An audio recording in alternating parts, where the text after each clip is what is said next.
the West Coast, the East Coast, and deep in the heart of Texas. It's the Geek at Arms podcast with Brian, Mike, and James. Greetings, everyone. Welcome to the latest episode of the Geek at Arms podcast, a podcast about three guys who share a lot of geeky hobbies and also a love for the Lord our God. I'm James, and with me, as always, are my buds, Mike and Brian. Brian, how are you doing today, my friend? I am doing pretty good. How about yourself? I am doing good. Exhausted, tired, but happy. Especially happy to be back on with you, gentlemen. And Mike, how about you? I am doing pretty well. Glad to hear it. Things going okay in your guys' prospective households? Yeah, we were sick, like really sick. Like the doctor said, you need to get tested for COVID sick. So that wound up testing negative, which is good. But it was one of those things where it was kind of a mess for a while. So we had to do the full-on quarantine, not just, we've been talking about social distancing as, oh, we're in quarantine. Like, it's different when you're ordered into quarantine. Let me tell you from experience. But we're feeling a lot better now, so yeah, we're on the upswing, so that's good. Good. Well, my household is just me, so until my dissociative identity disorder gets out of hand, I'm doing okay. Now, my neighbors, there's a lot of arguing going on both sides. Getting kind of worried about those relationships. We may overhear some of it today. They were going at it earlier. Nice. Yeah, that's rough. This has been affecting people differently for a lot of reasons and in a lot of different ways. Yeah, it has. But hey, I still have my lungs, so I'm happy. Well, on that note, I say let's jump into Geek Out, and we can talk about some of the ways that we have been not just geeking out, but coping as well. So how about I go first this time around? You go first, sir. Once again, I've been reading more books. No surprise to anyone. This time I've been reading some really great historical fiction called The Ill-Made Knight by Christian Cameron. And after that one came the book called The Longsword. And now I'm in the third book of the series called The Green Count. They're all based on an Englishman of the 14th century, the progression of his life as he goes from being a peasant, beginning goldsmith, to a knight and a great lord. And the first few chapters of the first book kicks right off with the Battle of Poitiers. And that's usually a finale battle in a lot of historical fiction books. So the fact that he's starting out with it just really hits the ground running hard. The character William Gold, throughout his life, he rubs elbows with very important historical figures, from England's Black Prince to Sir John Hawkwood, King Peter I of Cyprus, and yes, Mike, William Gold becomes best buds with Fiore de Libre. Oh, no way. I'm not even joking. You meet Fiore when he's a younger man, a young knight. Oh, he gets knighted at one point in the story as he's putting together his manner of training and sword fighting before he starts writing treatises. Well, I mean, he started writing when he was 40, so there's a lot of time to learn before then. Yeah, so, very cool. The book introduces him in his early 20s. So he's just a young whippersnapper full of hot-headed ideas and still getting his tail kicked now and again. Actually, he's beating German masters and able to take on 3 guys at one time. Well, I mean, when I was in the SCA, I was able to take 5 Dons out at once. I took them out to lunch. They were all very appreciative.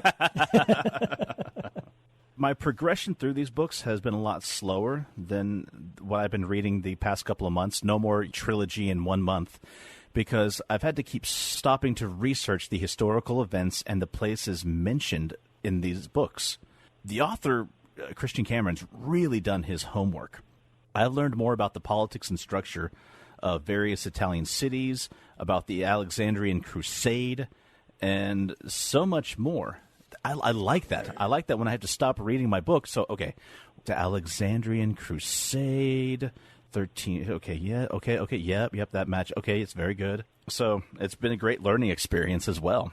When it makes you put down your book to go pick up a book, it's probably doing something right. Yes. He writes fight and battle scenes very well. It looks like he's looked at Fiore's treatises. He uses a lot of terms that you will see in Fiore's works. posta di donna and posta di ferro. I could keep on throwing out Italian phrases, but I won't. But with that knowledge, he writes battle scenes very well, but he also doesn't shy away from describing the depravities of war in a medieval time frame and everything that comes with both victory and defeat. And you guys know what I mean by that. Another minor gripe is that he does a great job about writing their dialogue in a very medieval way until he inserts some modern language or phrase. For example, two knights were talking, and one was giving another a hard time and says, "Oh, I was just giving you some crap." Or "I was just giving you crap." I'm like, no, it was very jarring. Mm-hmm. Which is a shame because, especially when he writes about these far-reaching and far-traveling characters who have been all over Europe, the way he intermixes English and has, depending on the situation, throws in French and Latin phrases when appropriate as euphemisms or points of exclamation, because these are all languages these characters know and speak very well. Do you think he's just throwing in English idioms to kind of ground the reader where they wouldn't be familiar with that, an equivalent idiom, or just do you think it was accidental? Maybe it was accidental. Maybe it was just a point of laziness, or he just couldn't think of a different way to put it. I don't know, but like I said, I found those moments, they're very few and far between, but when they happen, they're jarring. Gotcha. Brings you out of the experience, then. Very much. One other little gripe is that, unlike other historical authors that I know but won't name here, he has a very low opinion of English archers and the effectiveness of the longbow. That sounds like a dangerous can of worms to open on this podcast, just because I know where we have some very longbow-oriented individuals, some pro-crossbow camps here. Yeah. That I don't think we want to do this. Now, well, I will say this. Was the longbow the weapon of mass destruction on the battlefield that some authors and historians say it was?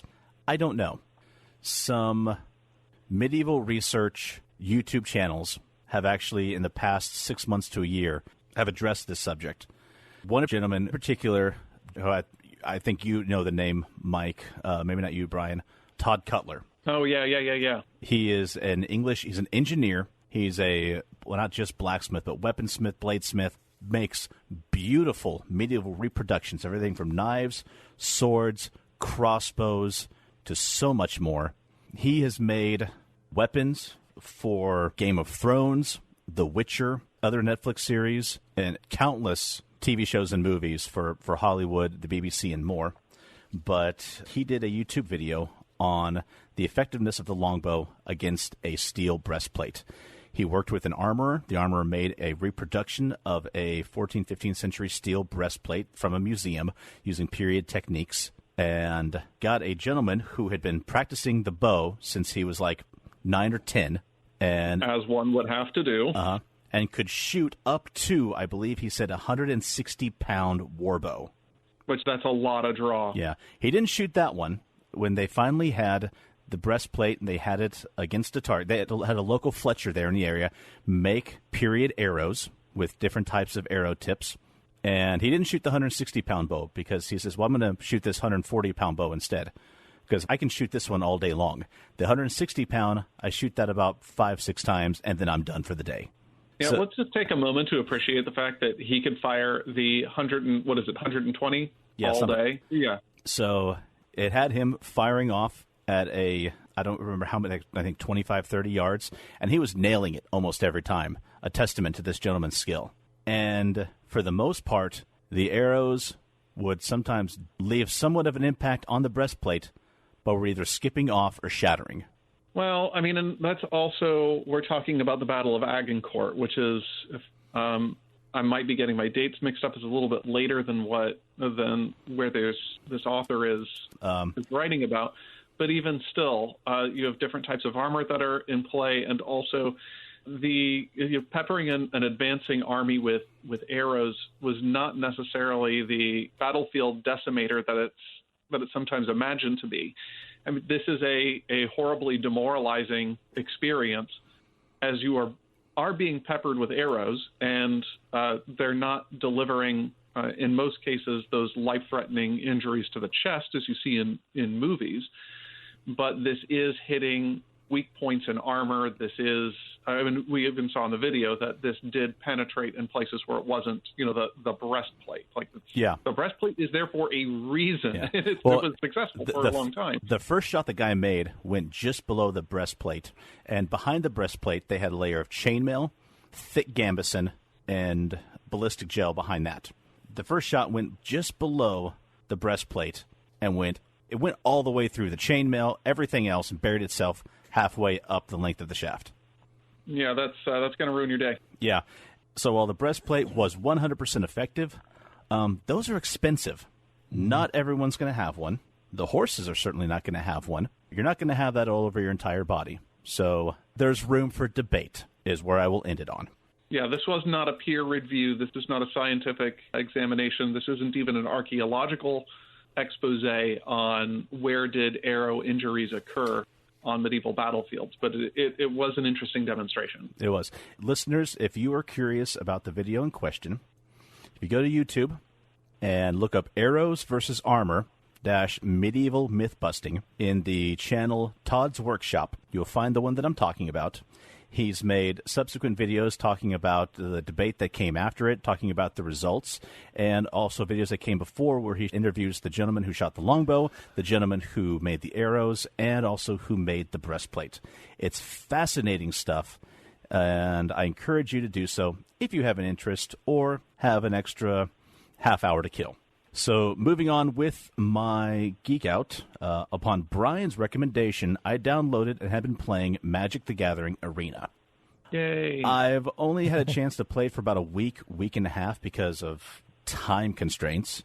The only times I've been jumping on my laptop have been to do work at home, but I made my way through all of the starting matches where you earn cards and earn decks. Those were a lot of fun. I will admit, the game was a lot easier to play than I was expecting it to be. Yeah, it's a nice experience. They make it very streamlined. Very streamlined. I was very impressed by it. I liked how at any point you can just put your cursor over the card, you get a close-up to it, and you remind yourself what it does, what effects and powers it has. And you never have to turn your head sideways because all the cards are upside down on your opponent's side. Yes, exactly. And you never have to ask your opponent, can I see that card again? Thank you. Right. Okay, yeah. One more time? Okay, thank you. You don't have to ask, wait, was that my soda I just drank? Oh, was that your soda I just drank out of? Oh, I'm so sorry. And when they say that wasn't my soda either, you wonder, whose soda did I drink? Yeah, but one bad part is that when you're playing against an opponent, you can't stop for a bathroom break because you're on a timer. Yeah. Looking forward to playing it more, especially now that the newest expansion, what's it called, Brian? Layer of Ikoria? Ikoria, I think. Ikoria, okay. Because anyone who's on our Facebook page will know, I posted a link about this. Magic the Gathering teamed up with Toho, and we're getting Godzilla cards. No way. Yes. Brian's actually already gotten some. They released it digitally, and Brian sent me a screenshot. He's already got some. Actually, that was the other guy's card that I was playing against. Oh, okay. Yeah. I do have a baby Godzilla. I haven't had the opportunity to play it yet. And I've got a Mothra card, I think. Oh, very cool. Yeah, I'm looking forward to getting that when they release the actual physical cards. I'm going to buy some. I haven't bought Magic cards in years, but I don't care. I want some Godzilla cards. I'm probably going to buy more than I should. Because that's the way Magic works. That's the way Magic works. So get that down to a science at this point. Yeah. Yes. It's not anything that we haven't been doing for years.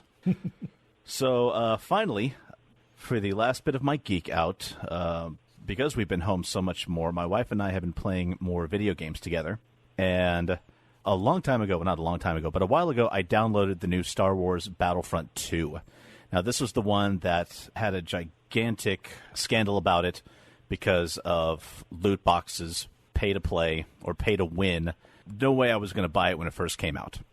But I waited for several months until it went for sale for like $15 on the Xbox store. I'm like, yep, for $15, I'll do that because I read that it had a pretty good one-player campaign storyline.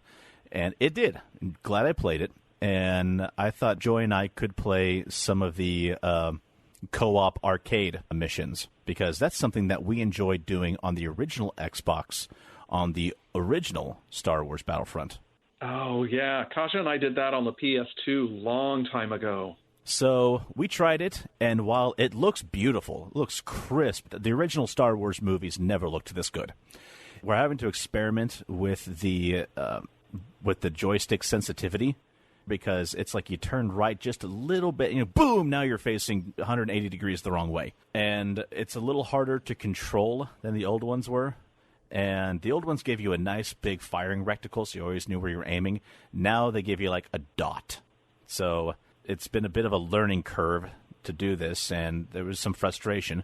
So on a whim, I decided, man, I wish I still had those games. I know they came out for the Xbox, but... So I decided to do a search in the Xbox store, and lo and behold, they had the original Star Wars Battlefront 1 and 2 for only $10 each. That's great. So I'm like, worth it. So I bought it, and for the past couple of weeks, you and I have been making our way through the original Battlefront, and we've been loving it. That's great. We've let the kids watch, and the boys are a bit young, but for my daughter, I think that I'll let her play eventually. I think this would be a good first-person shooter game to start with, and we played this in the first few years of our marriage, and so, as I like to call it, we played this game BC, before kids, and haven't had a lot of time to play AD after Despair. Sitting on the couch together and playing this has brought back happy memories. We're having fun. After having played the Xbox One games for so long and going back to an original Xbox game, sometimes it's hard to look at.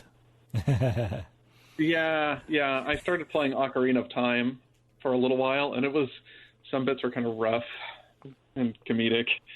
Mm-hmm. So we're just about done with the historical campaign for the Clone Wars. We're doing the Rebellion era right now. We'll probably do some more modes, and then I'll get Battlefront 2, and I'll probably talk about that in the next Geek Out. So that'll wrap it up for me. Gentlemen, who's next? I nominate Mike. Oh, all right.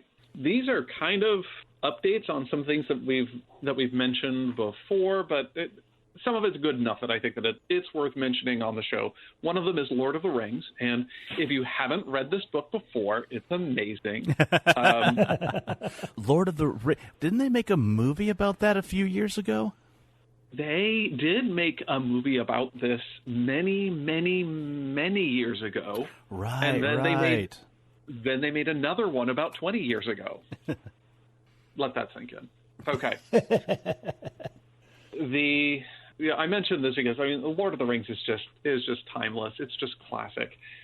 And ever since we had that awful moment on the bridge of Khazad-dûm, my youngest has just been muttering under her breath, like, I can't believe they killed Gandalf. Like, that was just the dumbest. I can't believe he was so dumb to kill Gandalf. Like, why did he do this? And later on, it's like, it's just not the same without Gandalf. Though, as we kept on reading on, there were several lore questions that the children would ask, and that some things would come up. And at one point, the nature of the wizards kind of meandered its way in. And my youngest has led a pretty spoiler-free life in terms of what's happening with these books. But then when we mentioned that the Maiar were immortal beings that were cloaked in human form, she's like, wait a minute. So Gandalf didn't really die. And we're like,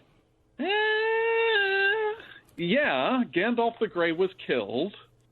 He's not on Middle-earth. The Maiar spirit could not be killed. So, wait a minute, he could come back then. Like, yeah. Let's just read on. Once he's done leveling himself up from all those experience points he gained, and then he'll have his new character sheet typed up, and he'll come back in mid-campaign. Yeah, she's been real thrilled about that point in the Two Towers. So once Gandalf reappeared on the screen, she was back in. Like, okay, we're doing this, and this is going to be amazing. Wait a minute. What do you mean he's leaving the party? What is he doing? Make with more Gandalf. But so that's been a fun adventure that we're continuing to work through, slowly but surely. And for the other part of my geek out, I've just completed 3 of the endings of Hollow Knight. And I had put the game down for several months. It actually wasn't too long after we were talking about it with Mike Perna that just my fingers were too achy. The game was just too hard. The platforming was just too much. And I had to set it down, kind of let my hands recover for a little bit. And I kind of fell off the Hollow Knight train for a while. But then the bug bit me again. I picked it back up and really started moving towards Endgame. And it's kind of funny because Endgame kind of snuck up on me. And it wasn't until I hit near Endgame that much of the lore started to come together, because one of the interesting things about this game is that its story is integral from beginning to end, but it never feels the need to tell it. And so you discover little bits and pieces of clues about what's happened to this kingdom and what's happening to this kingdom and what it is that you're actually trying to do for this kingdom, till it all suddenly comes together. And I've currently got the game at 102% completion, and I'm not sure I'm going for the full 112, but I'm definitely gearing up to do a section of the game called The Path of Pain. And it's a very long and very complicated and aggravating set of platforming. Like, there's not much in the way of bosses to fight. It is all just horrible, awful, the game hates you platforming. And, it doesn't bring it to any further level of completion. It does give you a little bit more lore, and it's mostly all just bragging rights, but I can't play this all the time. Like, I have to put things, I can't play Aggravation right up until bedtime because I sleep like crap. Uh-huh. Mm-hmm. So I don't even play video games right before bed because I like the way I sleep better if I don't. And so I've decided that I'd start another game again. So I've got this one at 102% moving forward, and then one starting from just 0%. And when I want a more chill and exploring, fighting adventure experience. And the playthrough the second time, when you understand everything in retrospect, is an amazingly different game. And so I think that's really interesting. I mean, it's like watching Sixth Sense for the second time. Like, now that you get what it's really about, now you get to see how everything comes together. And it's been really interesting. It's been a great replay and first play at the same time. I picked that one up. There was a humble bundle with 30 or 40 games in it, and that was one of them. Oh. I haven't started it yet, but I'm looking forward to it. It is so beautiful and so haunting and so wonderful. And then you'll want to cry, and that's okay. You just go ahead and let it all out. But I can't wait to see what you say when you start playing it. I'm not really much for platformers, so I'm not sure if that's going to be up my alley or not. If it's not your thing, feel free to lambast the game as much as you'd like on the podcast. I will still love you, and I will love it, even if I don't love your evaluation of it. Well, like I said, I'm fully aware that platformers aren't really my thing, and I'm not going to blame them for being what they are when that's not what I like. So I'm okay with not liking it, but still considering it a good game. I'm not going to many of those out there. I'm not going to blame it for not being what I like. Sounds like a breakup letter somebody wrote me in junior high.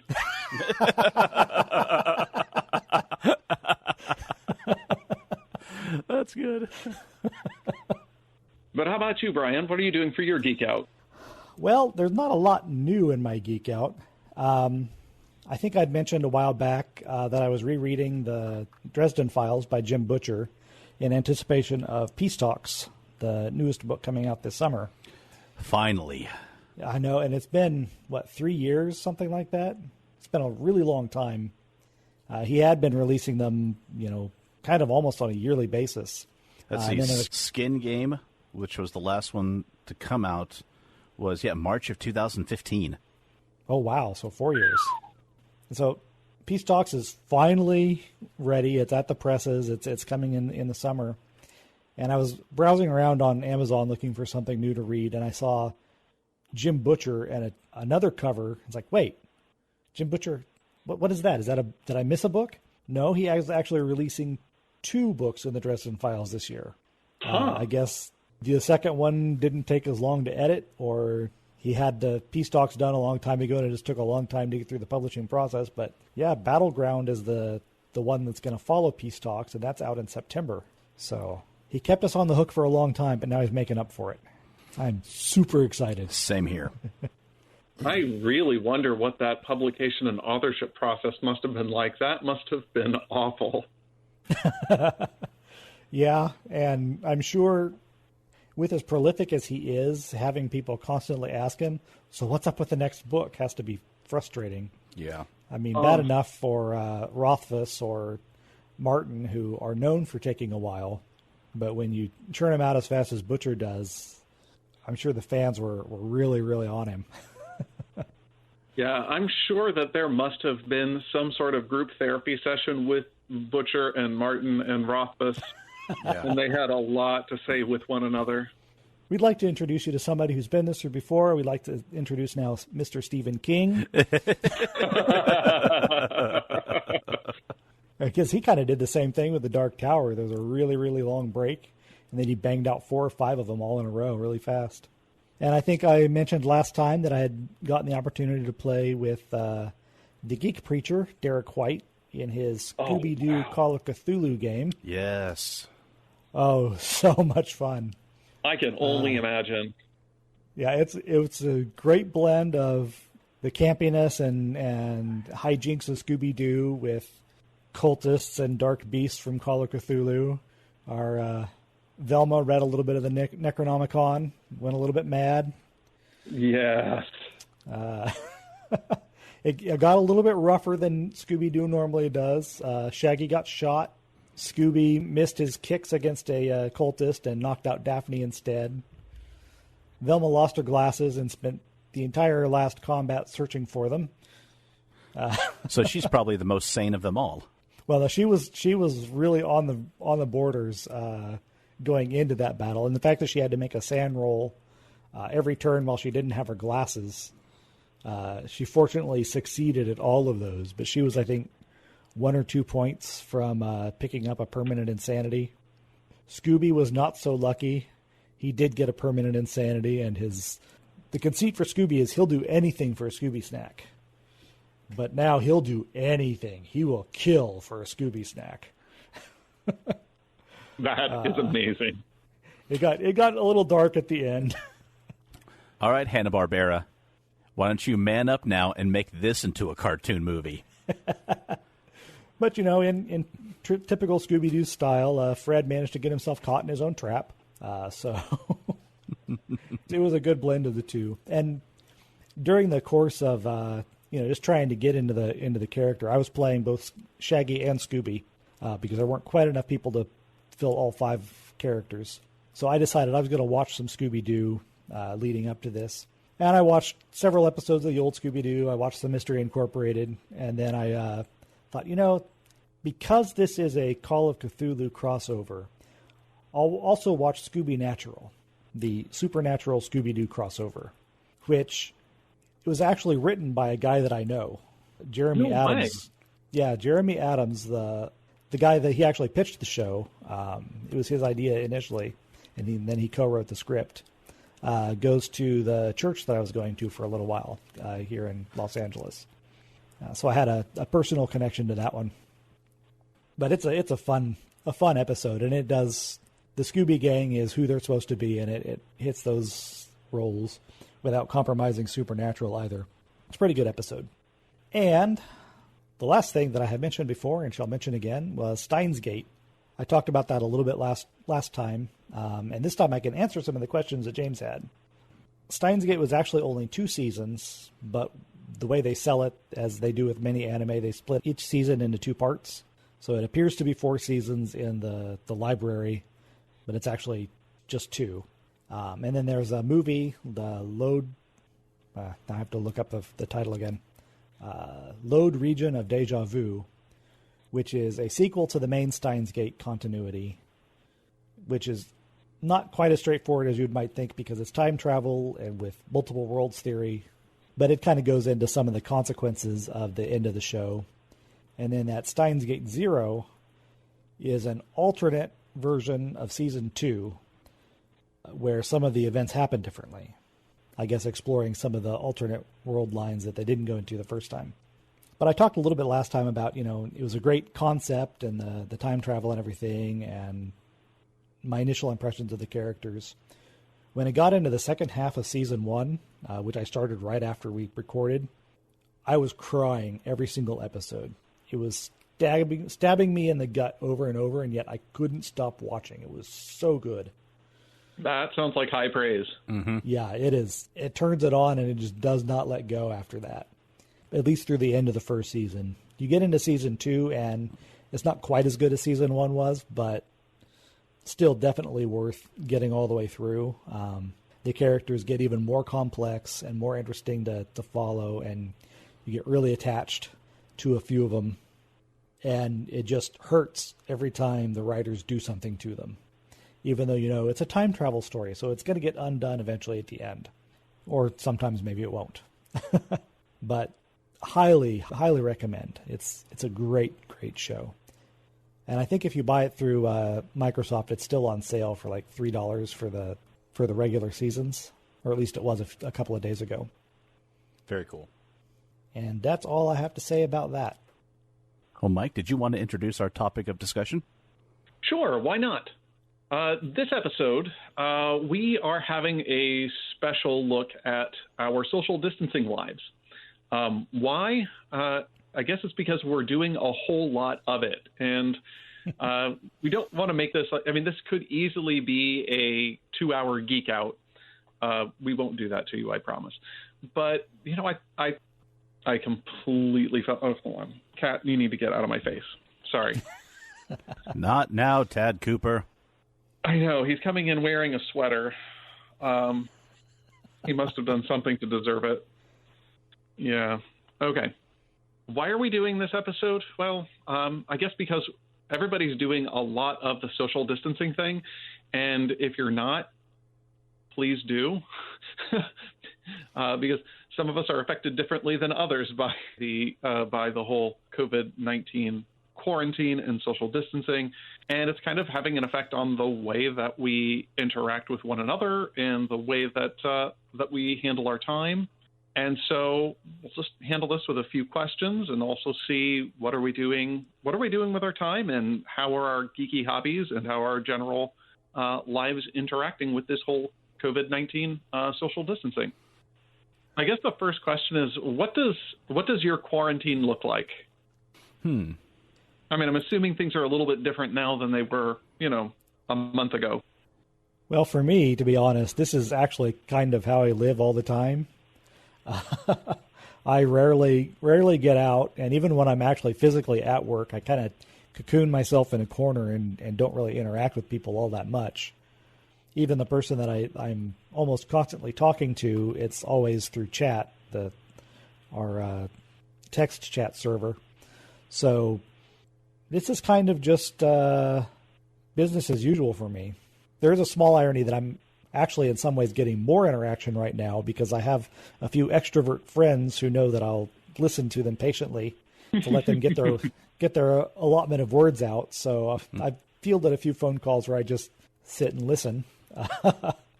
But for the most part, it's been pretty much the same for me. For me, it's been a lot more kid interaction. It used to be that my wife would get my daughter up and get her ready, get her to school. I would get up and get the boys ready a little bit later, and get them to daycare before heading into work. And now it's we let the kids sleep in a little bit later, obviously, and we let ourselves sleep in a little bit later. Get them up, take the morning slow. Both my wife and I will log in and do some work in the morning, have a break for lunch, all eat together. We'll try to schedule some type of activity, whether it's doing something indoors, spending time in the backyard, or letting the kids color, draw, do a craft. We do let them have some TV time. I will admit there have been days we've let them have a little too much TV time because Mom and Dad just had to get some work done. And then there are other days that the wheels just fell off. Yeah, those have happened. And you know what? I'm okay that they've happened. Because it's a hard time right now, and I'm going to let us have some grace. So, Yeah. My daughter, her school, like so many others, has been doing a great job with online learning. And thanks to a fantastic gift given to us late last year of a Chromebook by some good friends, she has been able to do her online coursework herself on her own little laptop. In the SCA, it's a wonderful woman named Lisette. She's actually my white scarf. A white scarf is a rank of fencing. How do I put a white scarf? They mean business. Yeah. Like in kingdoms that have the white scarf, for someone to have that rank means they know what they're doing. And they can teach you what you're doing. Exactly. Wrong. And I'm her cadet. And we've known each other for years. She's been a great friend. And before this COVID-19 nonsense happened, we had her and her husband over for dinner one night and asked us if my daughter would like, if she could use the Chromebook. We're like, yeah. You know, we didn't need it at the time, but we thought she would like it for online learning and for other things. You know, another fun thing to do that was an alternative to the TV. But since COVID-19 has happened and since she's had to do online learning through her school, it's been essential, and it's been a godsend. And so I think, in my mind, I thank Lisette every day for it. So my daughter is able to do her schoolwork throughout the day. She's able to do her required reading and more. Once she's got that done, we let her have a little bit of time to go online to like pbskids.org and do some of their fun educational games and videos. And then family stuff. We've been trying to spend a lot more time outdoors, especially at this time of year before it gets into the super hot months here in Texas. We've gone on a lot of family walks, played a lot in the backyard, and lately we've gone to... We live close to my daughter's school, and there are large fields around it, and we've taken up a kite flying. Oh, no way. Which I haven't flown a kite in probably about 3 decades, and I don't remember it ever being that fun. We found what some... qualifies as fun now is kind of shifting. It really, yeah. We found some good kites that are much better, much more highly engineered than the ones we had as kids. And still for not that much money. We found them on Amazon for like $15 each. And we got them up high. I was really impressed. My daughter did a great job. My wife and I both had turns at it. And the boys, they don't get a turn yet. They're just 3. But they were just watching like, wow. So that's been fun. I mean, if you had told me that one of the most enjoyable things I did all week long was fly a kite, I wouldn't have believed you. If you would have told me that the most thankful that I would be is that I woke up really, really sick and found out that it wasn't going to turn into sicker, I would have thought that you were crazy. But, you know, hey, things have changed. Yeah, we're living in interesting times right now. Yeah, I hear the word quarantine thrown around a lot, and it's one of those things that I was shown what quarantine meant. So there's kind of like, what did things look like pre-sick and what did they look like while sick? And I'm like, this is like the first day that I've really gone about business as normal. Before sick, I'm working from home, and so I have to have certain things in my life for me to continue to function well. So I developed some patterns, and that I would wake up, I would get ready and get dressed like I was going to work. So like I'm putting on a dress shirt and bow tie and then reporting to my office to maintain regular office hours and having on hours and off hours. I mean, you can't be too rigid with work right now in terms of like, well, I'm not answering that email because even though you need to connect to your class, it's after 5 o'clock. So you're just going to have to sit there and struggle, buddy. When we're there to help the faculty. But still regularly trying to be disciplined about working, so I'm not working till midnight every day and just setting up good boundaries. But after I got sick, everything blurred. There was no regularity to my life other than waking up, laying down, playing something chill or watching something chill or sleeping. And also the when you move from social distancing and trying to stay at home and not go out unless it's absolutely necessary, And when you're on full-blown quarantine, because, dude, we're getting you tested, you might have COVID. And don't come in contact with any human beings. Don't go out anywhere is a challenge because you still have to have food. And though we're pretty well stocked up, we're stocked up on things that we knew how to make. When we're laid up to the point where the kids are responsible for cooking the food, now you need things that you need things that you didn't have. Fortunately, we have very good friends and people in our church that were willing to just drop some things off and not see us. Getting to the COVID testing site was really weird because it was 45 minutes away. And I mean, we're living in a major metropolitan area, and it was kind of a shock that, okay, we got to drive 45 minutes to get tested. And then once we got there, there's such poor communication with the situation going so fluid that it was closed and nobody knew. And then we drive back, and now we're like, well, now we're home, but do we have enough gas to get there and back again? And how do we do that when we're quarantined? So it was a whole different set of experiences. So if you are out there in your quarantine, my heart goes out to you. So because I mean, we were lucky enough to have good people that were supportive. So yeah, that whole experience was very eye-opening. So I guess the next question: is there anything that the two of you are doing more of in your lives now that you're on quarantine? Well, I'm finding that so many more people have time for role-playing now. I mentioned Derek White's Scooby-Doo Call of Cthulhu. I am working on getting a Tales from the Loop game started up. Which I am looking forward to. Are you going to be able to play in it? I believe so. Awesome. Well, we're going to try and do another character generation session Tuesday evening. Okay. So if that's clear for you, then join us in the chat. For those who aren't familiar, I've described Tales from the Loop in the past.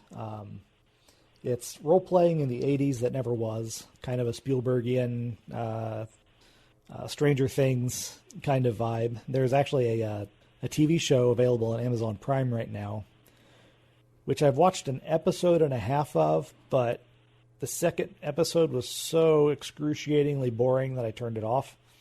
Oh, no. That's disappointing. Yeah. I'll give it another try. But, yeah, it was like, oh, wow, nothing is happening in this show. I'm going to sleep now. Oh, wow. Hopefully the game will be better than that. We'll see. I'm hoping for a restart of my Shadows in the Toy Box Primetime Adventures game. I have yet to... Oh, really? I have yet to contact the players about it, but I think I've got the bandwidth for it now to get it done if they've got the time. Right. I'd really like to get that one done because it was such an interesting game, interesting concept. And, of course, Mike, you've got a game that you're going to host relatively soon. Yeah, so, I think that's... I'm going to check with Ryan, but I'm going to, we'll call it. I think this is happening. He contacted me around Christmas, and he was very, very generous as a host and wanted to know if I wanted to take the DM slot for one of his games, since we've talked about a variety of reasons on the podcast. I'm not terribly familiar with D&D, but he said, hey, do you want to do Star Wars on my show? And I'm like, no kidding, no way, holy cow. And I didn't really know how to do Roll20 at all, or what on earth I was doing. So we've kind of taken some time to familiarize myself with, well, what does this look like? And so I think that this is moving towards happening. Yeah, and since we didn't say that, that's going to be for City on a Hill. No, yeah, I should have said that. Podcast. I just said Ryan. Yeah, yeah. Please check out City on a Hill Actual Play Podcast. Wonderful cast of people that are on there regularly. Wonderful host, good DM, lots of wonderful puns. So definitely check out his show. Yes. So yeah, it's funny because the role playing is something that is starting to happen more regularly on our end too. It's been kind of an adjustment for me getting used to Roll20 because I usually do for my GMing a very theater of the mind and kind of let's play with the chemistry at the table where we're tossing the ball back and forth in each other's court. And I can also change on a dime in terms of, the adventurers want to go that way, and I have nothing planned over there, but all of the planning goes off in this direction. Oh, well, I guess we're tossing all of the notes and we're following in this direction, which is a lot harder to do in Roll20. Just trying to get some of the things like the D6 character sheets are very flexible, but it's easy enough at the table to just throw together some stats for an NPC or a monster or whatever that don't exist anywhere else, but you have to figure out how to do that with the dice roller in D20 or in Roll20. And I'm finding it a challenge to do theater of the mind sort of things in Roll20, but I think that as I get a little bit more used to it, it's, we're all kind of working with it.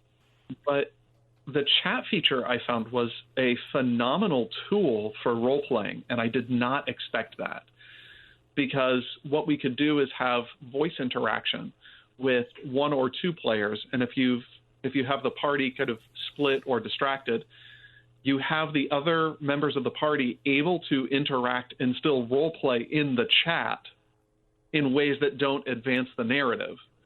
And so it gives everybody a chance to still be active even if the spotlight isn't on them. And I thought that was absolutely brilliant. Yeah, we do that occasionally in my my Sunday D&D game that I've been playing, and I think we probably ought to make use of it more often, particularly when Peter goes into a really long narration, and we don't really want to interrupt him, but you just drop a little bit of information or role-playing business into the chat would be a good idea.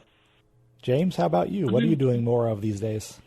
Well, before this quarantine nonsense began, there were many times that my wife and I would look at each other, especially on the weekends, and say, hey, let's try to do a game tonight, like some board game or card game that's in our closet that we've been trying to get to for who knows how long, and something would happen and we wouldn't.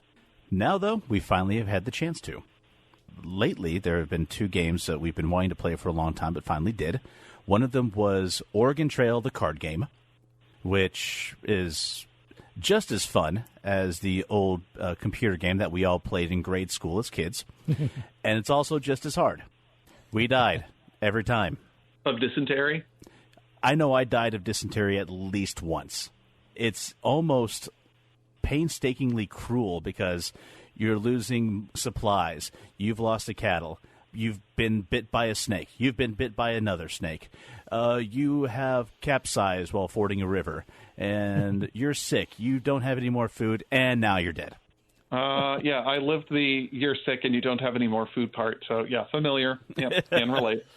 But it was still enjoyable, if for nothing else than the nostalgia factor. And another card game that we played recently that one of you might have heard of before, Pirates of the Caribbean Farm. Yay, I'm in that game. Yeah, it's funny because I opened up the expansion pack that came with it. I got it as a Kickstarter. And one of the cards in that expansion pack was one of the little rat captains. I took one look at him, and without looking at the name of it, the description, or anything else, I knew, yep, that's Mike. Yeah, that was a bit of a thank you from the game creator because I did a lot of playtesting for the game, and he had me look over the rules for some edit suggestions. And so as a thank you, he had the artist take a look at a picture of me in one of my Renaissance garb varieties and put me in as a captain. So I'm thrilled to be in the game. You know, I think I know what photo he used, too, because I was at that Ren Fair. Funny enough, it's very similar. That's the one that you're thinking of was my purple nobleman's robe. That one has my burgundy doublet and my baggy pantaloons.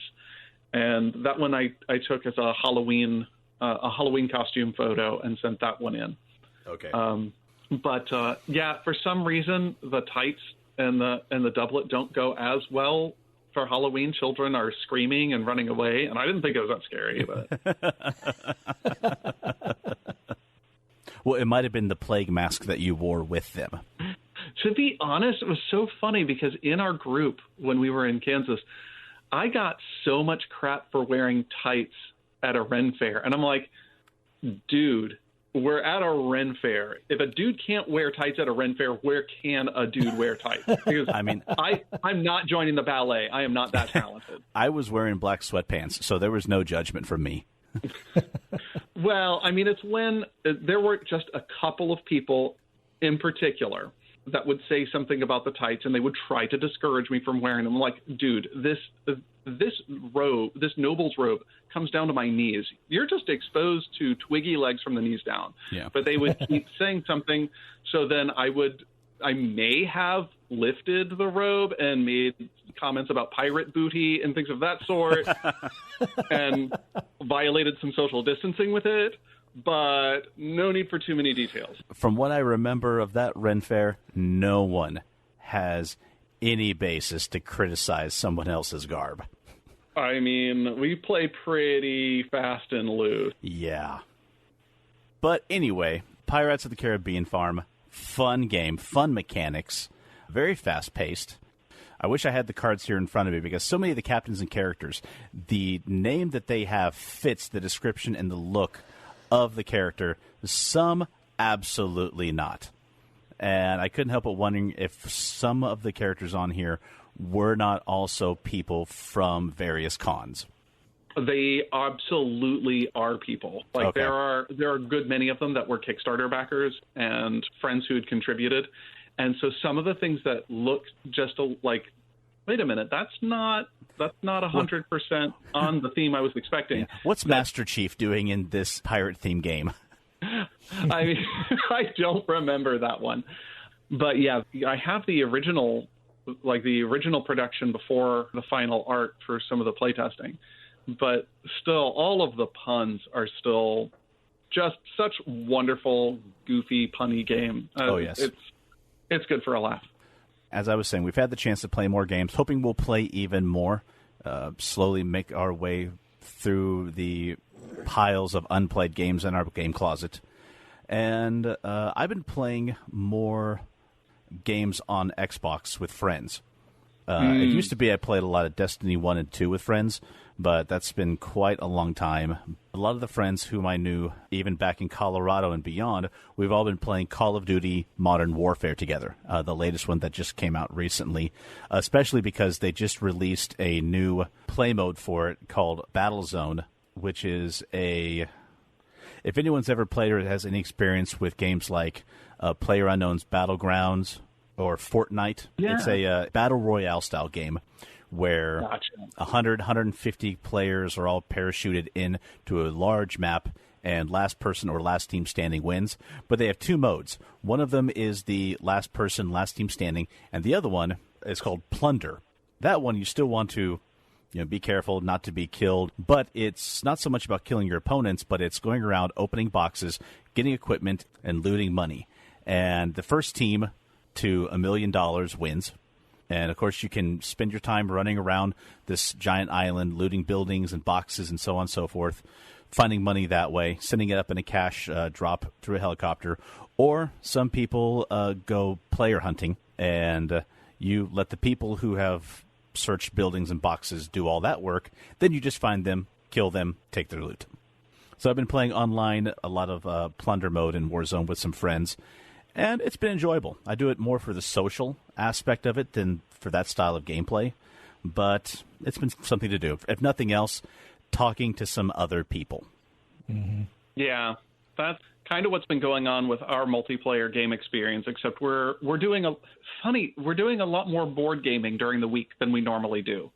And not just with each other, because there are a couple of platforms like Tabletopia, or preferably for us, Board Game Arena, where you log in, you create an account, and you can play board games with multiple players. And Board Game Arena is preferable for us because it does some of the rules calculations for you. Like the game itself knows the rules and can tell you whether you're accidentally cheating or not.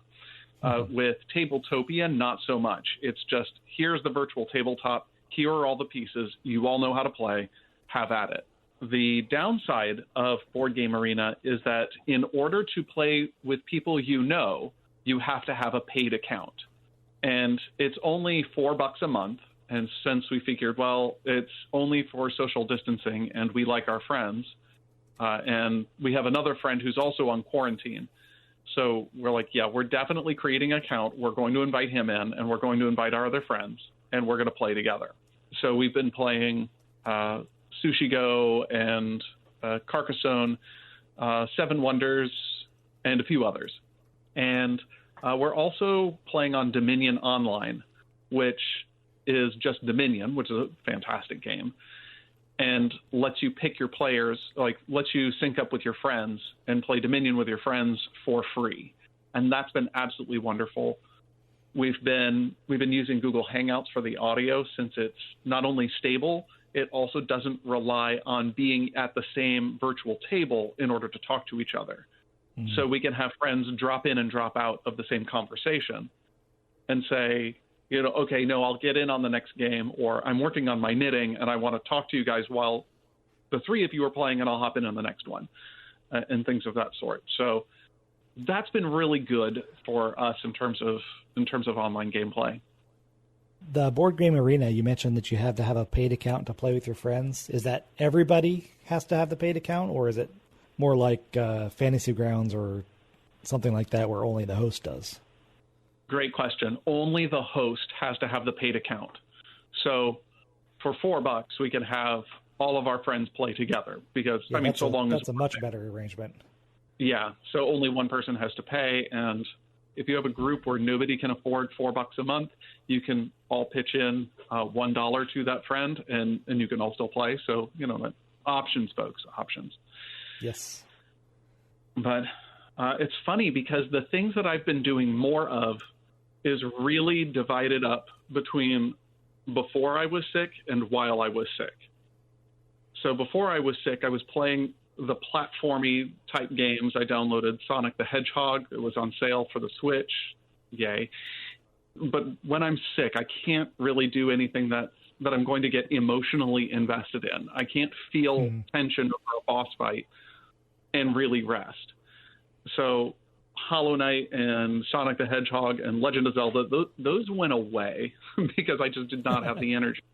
While I was sick, I found out that Hasbro had uploaded full episodes to YouTube of D.I. Joel. If you've been following the Geek at Arms Twitter, you'll see that I had turned the closed captionings of G.I. Joe on, and it's all auto-generated, and it is a mess, and it is beautiful. It is like abstract art happening right in front of you. And to have Destro just arms raised and say, "Oh, great Cobra Commander, diabetes."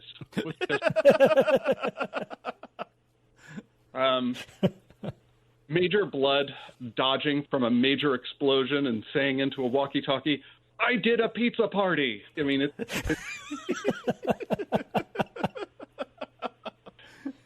There were a few gems that I can't say over the airways, but you just check them out for yourself, because they're there, and it's hysterical. It just makes me feel a little bit better that it means that the machines are not going to be conquering us this week. Yeah. I played a little bit of that AI dungeon. Have you seen that? Mm-mm. I have not.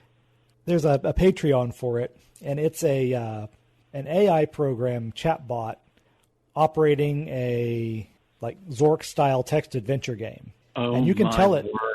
whatever you want, and it'll interpret your command and give you the next little piece of a surreal, weird story. It's really, really peculiar and fun. That sounds amazing.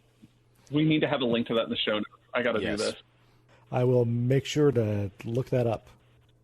While I was sick, I also binged watched a series with my children. I wound up having some Amazon gift card money that I had to spend, because I was searching through an old box and found an Amazon gift card I hadn't spent, and it was about to expire. So it's one of those things that, okay, we got to do this. And so I don't know there was some other reason that it wasn't the expiration, but it had to go soon. So I had to make an impulse decision, which I usually don't like doing. But Avatar: The Last Airbender was there, and we just bought DVDs of the entire series, and we watched it in like 3-4 days because it was, oh my gosh, it is an amazing show. I am applauding your choice. Well done. That's one that I know I should watch and just have not gotten around to it.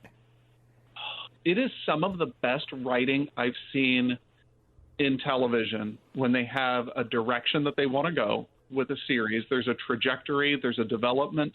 There's a few filler episodes, sure, there always are, but it has some of the most well thought out characters. Some of the best character story arcs that I've ever seen. Right, yeah. I had forgotten how good the show was. We're going to have to sit down and tape Brian's eyes open at some point and have him watch this. Well, another thing I did while I was sick is my wife had said, do you know what? I've heard so much about this Animal Crossing. I have my personal expenditure budget. I'm spending it on Animal Crossing. And so she downloaded it, and it was really the perfect quarantine/sick game because it has none of the high tension moments that make games that I can't play while I'm sick. So this is like the perfect chill game. And it's a basic life. If you're not familiar, just open up Twitter. There's thousands of references to it, and you can probably piece the idea together. It's a life simulation genre game. So you're dropped on this deserted island, and you have the ability to make tools and build a house. And there's no fighting. There's no combat. It's just develop this island, make friends with animals, capture butterflies, turn specimens over to a museum, catch fish, sell things at a store, pay off your house loan, and so forth. But it just has a certain charm about it that makes it a very positive environment, and it's fun gameplay. There are things that make it, for me, not something I'll probably it's not going to be a go-to for me for the long term, I think, because it has some mechanics that I don't like. And this is me. I am not, in no way am I going to say, don't play this game because of this. It's just my own personal tastes, and I'm aware that I am the outlier here. It has you doing some things that are kind of like homework every day. So you get in, and you don't have to, but the game is designed where it benefits you if you log in and you play it once every day and you check in to get certain points. And these points are valuable for doing the things that I like to do the most. And if you want more of these points, you have to capture 3 butterflies, or you have to chop down 4 trees, or you have to get this resource or sell that resource. And I like getting those points, but I also don't like doing homework to get those points. I'd rather be rewarded for doing the things that I like to do already. As Brian and I both know from the game Destiny, Mike, welcome to the grind. Yeah. Well, we've talked a lot about what we have done more of during this time of quarantine, but has there been anything that you guys have done less of? Reading. I would read on the train and during my commute, so yeah, less of that. Mm-hmm. Yeah, I've been reading less too. I typically read while I'm eating lunch when I'm away from work, but since I'm at home, I find myself doing game prep for Tales from the Loop or watching TV instead. So I haven't really gotten through any books since the quarantine began. I am also listening to less podcasts. That was something that I did while walking to and from work, but since I'm not walking now, I only get the podcast in when I go for groceries. Yeah, I'm kind of in the same boat there. I would listen to it on the train or when I'm walking as part of my commute, but now it's infrequent that I listen to a podcast. And I'm in the same boat as you two. I listen to a lot of podcasts during my daily commute to and from work, and I'm not driving anywhere. I mean, which is also a good thing because I'm using so little gas right now. It's fantastic. And when I did gas up my car, I gassed up my tank for $13 because of how low gas is, and plus, getting fuel points and all that jazz.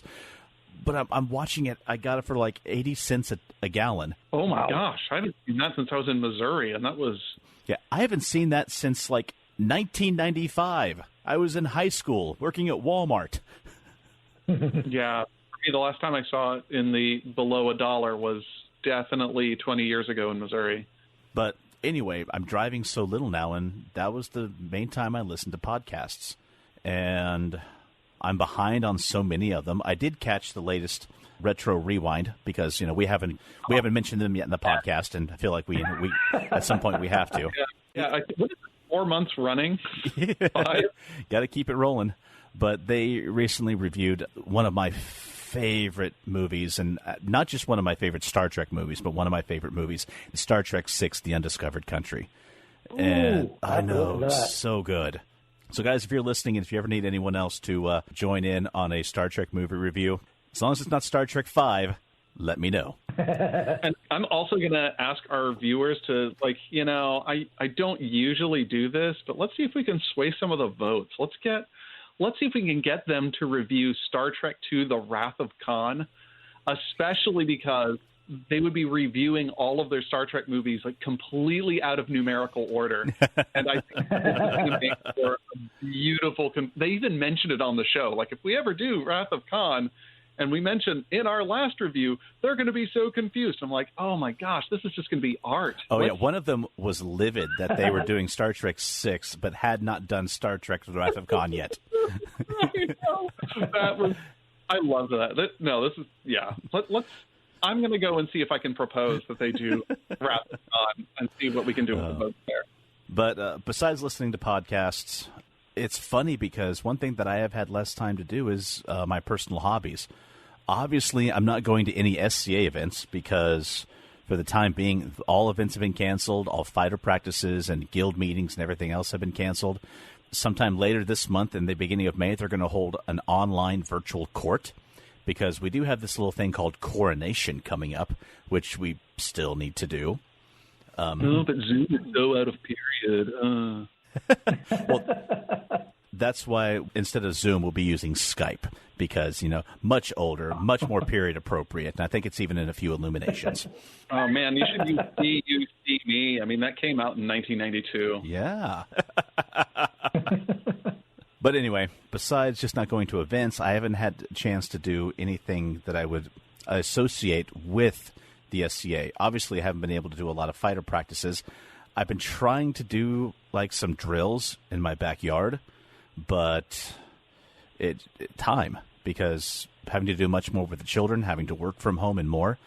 And I've had a couple of woodworking and leatherworking projects I've been wanting to finish. I've been trying to make a new belt for my daughter and a belt for a friend of ours as a gift. And I've had an archer's brace I've been working on for what seems like forever.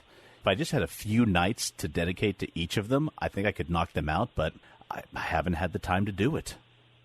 Is there anything new that any of us have started that we wouldn't otherwise be doing? Gardening. I started trying my hand at model building, just some little wooden models. Very cool. But I learned early in my life that I'm really not very good at constructing things, making physical objects, and I haven't improved in all of these years of not practicing at it. So I'm not meeting with very much success. Do you know what? I want to encourage you to not be any good at it and just do it if you want to do it. Yeah. Because this is what this is for, is that you only have a certain amount of mental space and you can't be good at everything, especially if you haven't done it. But I have to be great at everything the first time I try it. I want you to never get into fencing because that is never going to happen. This isn't on the list. Mike, did you have anything? Yeah, I was going to throw in somebody was very wonderful to me. I was going through a rough bit, and they sent me a wonderful gift of a rubber plastic Vondel medieval dagger. And I just so happen to have a lot of these books telling you how to fight with one. And so I'm taking a look at the equipment that I have on hand, and my eldest and I ran through a few unarmed medieval drills, like in terms of unarmed versus dagger. And so we did a couple of slow-paced drills, and we're getting some more equipment to do some more of these. So a mask that fits her and another dagger. And so well, I'll say a very special thank you to my co-host, James, for giving me an implement of destruction to practice with. So thank you, James. You're welcome. So that's actually a good segue for a question that I had that is not on our list. And we'll just do this real quickly. We've talked about things that we're doing more of, things we're doing less of. We still have some weeks, maybe even longer, of quarantine left. Is there anything that you would like to start that you have never done before or have done very little of? That's a great question. What would I like to do? You know what? I always have a running list in my brain of things that I'd like to start, but I never do. I'd like to learn French and German. I'd like to learn Renaissance Italian, just to open up my reading list a bit more. No, okay. Honest answer. I want to play a game with my daughters called Does It Boot? Because when our school was getting rid of some computers, they were just old. They still functioned. They just weren't functional. What I want to do is open up these computers and say, hey, this is how your computer is put together. Pull a piece out and say, this is this. This is what this does, and set it aside. And say, okay, now that we've taken this thing apart, why don't you go ahead and put it back together? And at the end of young lady putting it back together, if it boots, you win. Honestly, I could see that being a great introductory computer class for middle schoolers. Yeah. And also great service for most churches that have all of this obsolete computer equipment sitting around. It's like, I'll bet you can make 3 working computers out of these 24 not working computers. Brian speaks from experience. Yes, I do. There's another thing that the girls have really been pushing, my eldest especially, to do this, and that is to play a Legend of Zelda animated series binge rodeo, which is we start the shows and we watch as many of them as you can. At the start of the series, adults, children, everybody puts $5 on the coffee table. No looking at your phone, no leaving the room unless for approved bathroom or meal breaks. And if you do leave the room, well, basically, the last person to watch this awful series, the person who is hanging on last, wins the $20 that's in the pot on the coffee table. That's brutal. That's like an animated version of Russian roulette. That's... Whew. I wouldn't even put down money on that. Forget it. You know what? I wouldn't agree to it if I wouldn't give $5 to the child anyway. So, you know. I mean, and I've watched the Star Wars Holiday Special. So hey, I've been watching D.I. Joel, so I cannot. What would you guys like to do? I would love to introduce my daughter to some new board games or card games. So far, her only experiences have been like Candyland, Apples to Apples, the Game of Life. But she's 7 now, and I feel like now is a perfect time to start introducing her to some more genre-fied types. And Mike, if you would not mind maybe coming up with some suggestions and sending them to me, I would really appreciate it. Oh, yeah. Let me open up the spreadsheet, buddy, because I can tell you. In addition to that, I've always wanted to try my hand at model painting. Now, there's people out there who have been doing it for years with the 401k Warhammer. 401k, my goodness. No, that's my fault. That has to stay. Warhammer, I got 401k. I'm bringing in my battalion of battle accountants, and they're here to audit the enemy. I would play this game.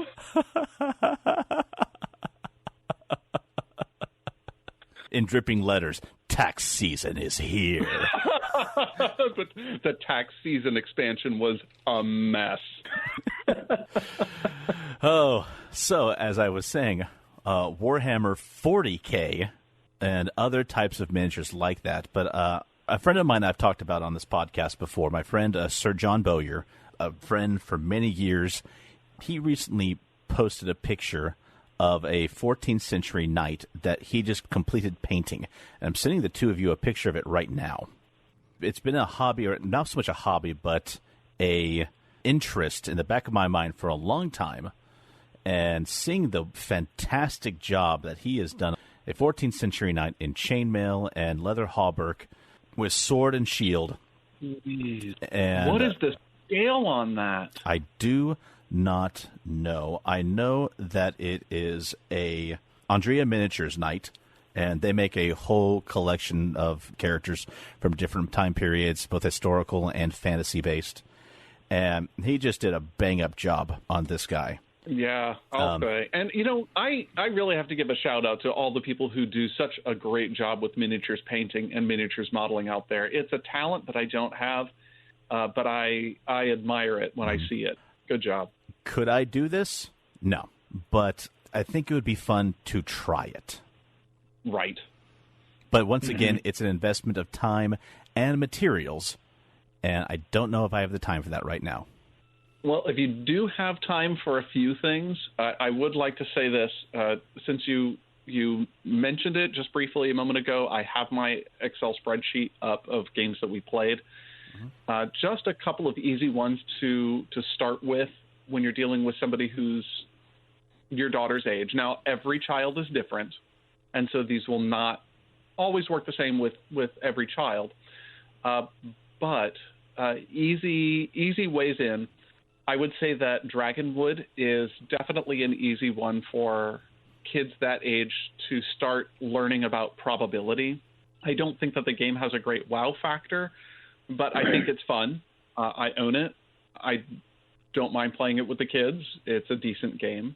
But some other games that I think are perhaps a bit better that I definitely did play when my children were 7 was Suro. The game of the path, where you're basically given a bunch of tiles. Each of them has these spaghetti strand type designs on them. And everyone is on the board laying down tiles, and the object is to stay on the board the longest, because whatever tile you put down, you have to follow your spaghetti strand to the end of that tile and wherever that tile may connect to somewhere else on the board. So you will eventually find your way off the board, and the object is to stay on the longest. So beautiful game, simple to play, but also you have to do a lot of mental calculations, because you can accidentally turn something the wrong way in your brain, but once you put it down, you put it down. I would also suggest Forbidden Island, because that being a cooperative game, you can talk about your next move, and you can get everybody on the same page. And we've talked about this game on the podcast before, but wonderful theme, also great introduction to board gaming and cooperative type play. And the last I would suggest is Unexploded Cow. The premise of this game is that there are unexploded munitions in France and mad cows in Britain. Why not let these two problems solve each other? And so what you do is you have a herd of mad cows, and at the end of every turn, you have to make a bomb roll, and somebody's cow is going to explode, and you just hope to get the most cash out of your exploded cows. I'm going to get this one, and we're going to play it for the first time on our next night that I grill steaks. We'll have a whole theme going on. Oh, that would be grand. Okay. So those are my easy, not even thinking about it picks. Cool. Thank you. All right. So I guess the last question is, if we're ready to move on, yes, is how are we staying connected to people? Well, I've been a little bit more present in several chat channels. I usually lurk in the MinMax Slack, and there's Discords for Saving the Game and the Christian Gamers Guild, and I've just been a little bit more involved with those, and also on a message board related to the Fusion, the software that I use at work. I have been on the MinMax channels. I just haven't had the mental bandwidth to stay involved in so many chats. I do tend to lurk around in saving the game, and I've got to say that they've got a pretty, Grant says at the end of every episode, we have a great Discord community, and he's not blowing smoke. They really do. Mm-hmm. Besides talking with people that I play on Xbox Live, been doing but doing a couple of online video Bible studies. Done a couple of them with you, Mike, and your lady, and my wife has also really enjoyed those. And we have one that we do on Wednesday night with our usual Bible study group at church, and looking forward to doing some online RPGs. Yeah. Yeah, for us, the social interaction has largely been online in terms of the board games and the role-playing games that we've mentioned. But yeah, the Bible studies have been a really interesting way of connecting to people that we normally don't see in that context. Like, I think we have only one person in church that showed up to our regular in-person Bible studies that is now in the online virtual Bible studies. We're also doing them a lot more frequently, and it's also absolutely wonderful to see you and Joy drop in. It just adds something wonderful to the chemistry, and it's actually a really good group. I get a lot of energy out of doing this with this group, especially because of the in-depth cultural questions that come up, the theological questions, and just some of the broader context of the formation of the text and the background of the text comes to play. And it's been a fascinating adventure with this really good group. Very cool. Well, gentlemen, do we have any final thoughts on this? I do not. I have one final thought. Please be safe. Please be smart. Please listen to the people who are experts in the subject, and please be conscious of the health of others around you, especially those who may have underlying conditions. Please be safe and practice appropriate social distancing. Absolutely. Absolutely. Well, Mike, this month your job should be easy since we're already quarantined. What else can we do to avoid the zombie hordes? Well, the zombie apocalypse strategy this week is going to take a little bit of a different perspective, because what we are doing is the Zombie Vocational Re-Education Program. What we're doing is we are retraining zombies to fill some certain less essential roles, and maybe some even essential roles, so that they can keep the economy going, so that once this is all over, we can figure out that problem when we get there. I'm going to start buying stock in muzzles now, because I have a feeling that market's about to skyrocket. Yeah, those Hannibal Lecter masks are going to be important. So what job would you entrust to a zombie? Well, I did a couple of interviews last week, and one was, well, what special skills do you bring that you think would make you suitable for this role? The answer was, So we're still working on that. I mean, it's a work in progress. Well, friends, that is going to wrap it up for us. We want to thank you all for listening in, and make sure you check us out online at geekatarms.com, at facebook.com/geekatarms. Mike, what's our Twitter handle? We are Arms Geek on Twitter. Also, you can download us from Podbean, the iTunes Store, or through Google Music. So finally, from Brian, Mike, and James, we want to say, please be safe, be blessed, and be geeky. Thanks for listening to Geek at Arms. Music for this podcast was provided by Incompetech.com. For more, check us out at Facebook.com/Geek at Arms. Give us a like and maybe even subscribe to us on iTunes. That would be awesome.